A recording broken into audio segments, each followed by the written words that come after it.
dans le mariage parce que nous ne le faisons pas selon Dieu. Le jour que le chrétien va commencer à vivre dans tous les domaines de sa vie selon Dieu, il n'y a aucun autre résultat que tu auras que d'avoir le succès dans tout ce que tu entreprends. C'est ce que Josué nous a dit. Il nous dit que si nous méditons la parole, méditer la parole n'est pas lire la parole. Méditer la parole n'est pas seulement déclarer la parole. Méditer la parole et d'étudier la parole et de l'appliquer à notre vie courante. Si tu le fais, il promet que tu réussiras dans tout ce que tu entreprendras, y compris ton mariage. Alléluia. Ce matin, Dieu veut nous enseigner sur les 4 obstacles. Quand on parle du mot obstacle, certaines personnes pensent que c'est une négativité. Mais avec les 4 obstacles, tes yeux s'ouvrent et tu développes le contrepartie pour ne pas être victime de ces obstacles.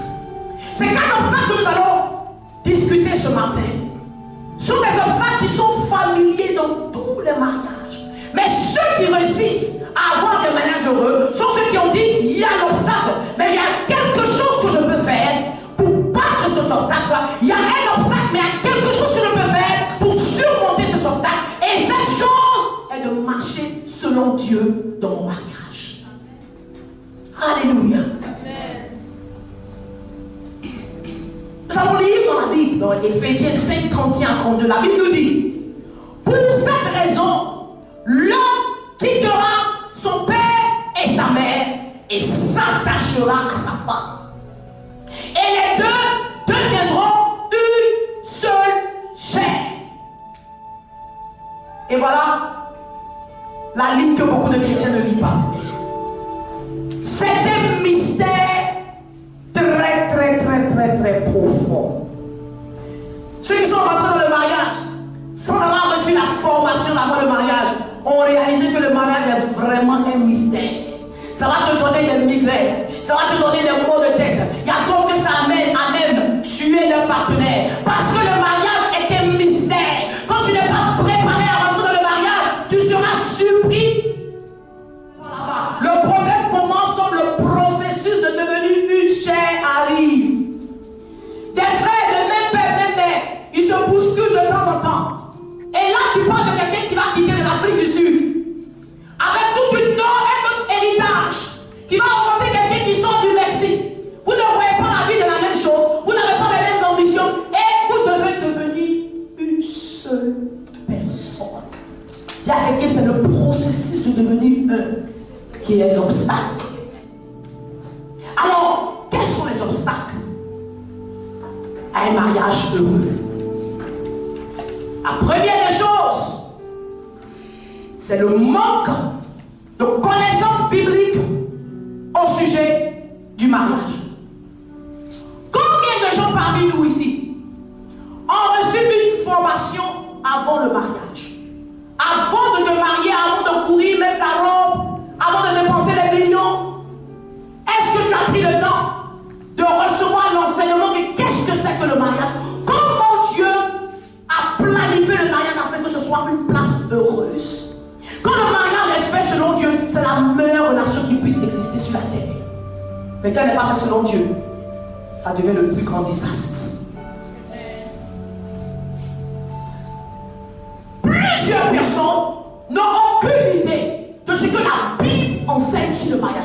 Alors, chacun rentre dans le mariage avec des idées préconçues. Chacun rentre dans le mariage faisant ce qu'il veut faire. Oh, je te demande ce matin, enfant de Dieu, pourquoi vas-tu à l'école pour apprendre à conduire? Si tout le monde devait se lever et dire, je vais conduire comme je veux conduire, nous serons tous morts ce matin. Mais alors, pourquoi voulons-nous faire cela quand il vient aux relations? On ne veut pas être enseigné, on ne veut pas savoir ce que la Bible dit. Chacun se dit, je vais faire comme je sais, je vais faire comme j'aime. La raison est, nous échouons. Le résultat, nous échouons. Mais ce matin, Dieu veut t'enseigner. Un matin, j'ai tellement ri. Il y a une de mes petites filles qui m'a appelé. Elle est âgée, mais je l'appelle ma petite fille parce que c'est ma fille. Elle m'appelle le matin. Maman, mon mari va avoir des rapports sexuels avant d'aller au culte. Est-ce que c'est normal? Ça m'a démontré que le peuple n'est pas enseigné. Je lui ai répondu, ma fille, oui, avec un grand oui. Au moins, il va bien écouter la parole. Il ne sera pas en train de regarder quelqu'un d'autre dans la maison de Dieu. Ah, je t'enseigne.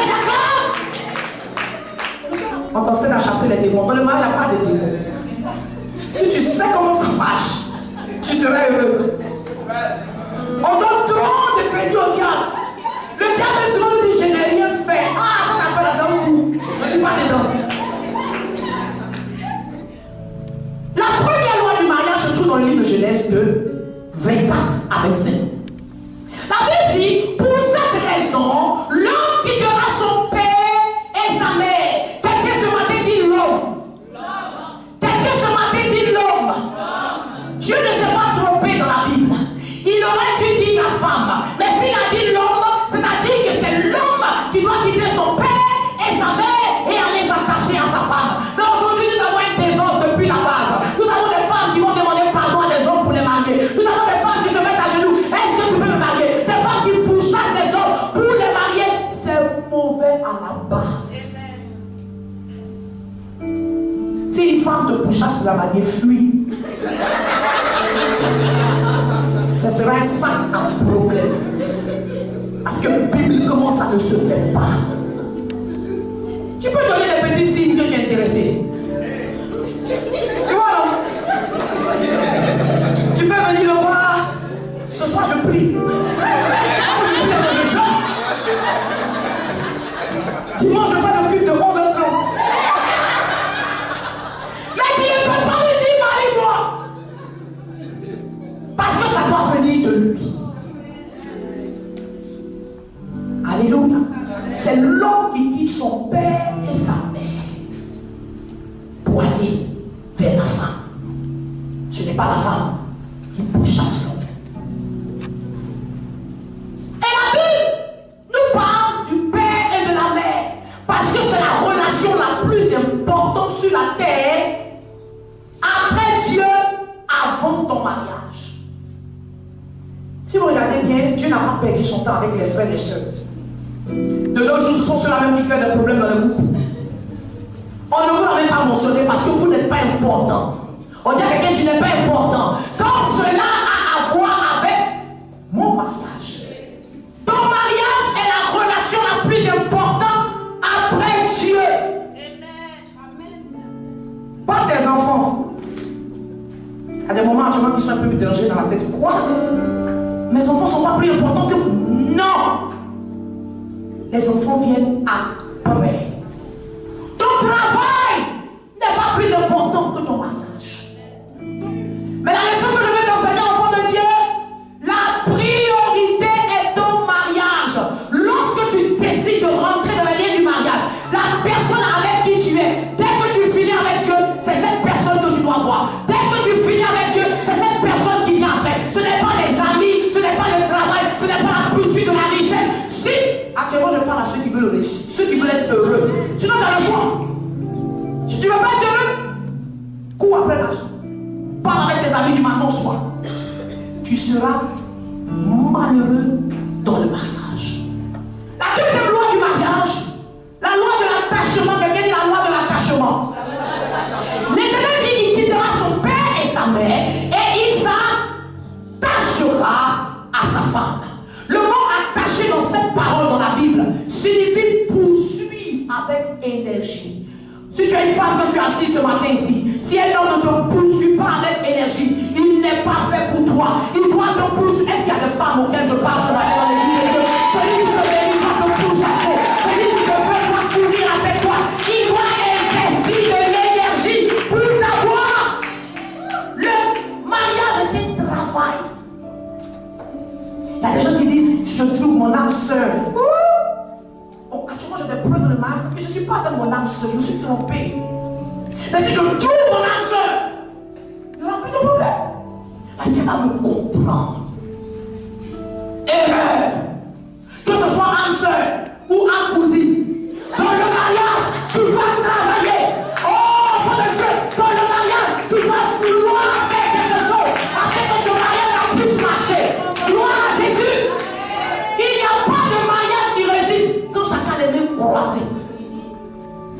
Non, ça n'existe pas. Selon Dieu, on doit travailler. Il y a des personnes qui se disent que non, c'est pas normal. Si c'est vraiment mon ami, c'est vraiment ma femme, on n'a pas besoin de faire d'efforts. C'est anti-biblique. Il dit, tu dois t'attacher à ta femme. Tu dois chercher comment satisfaire les besoins de cette personne. Tu dois mettre les besoins de cette personne au-delà de toi-même tes besoins. C'est ce que la Bible dit. Je parle à ceux qui veulent réussir. Tous ceux qui veulent réussir. Ceux qui veulent jouer à c'est ce que tu veux. C'est simple. Dis à quelqu'un, c'est un choix. L'amour n'est pas un sentiment. Ça commence avec le sentiment, mais ça ne dure pas avec le sentiment. Pour que l'amour persévère, pour que l'amour persiste et grandisse, il y a des décisions qui doivent être prises.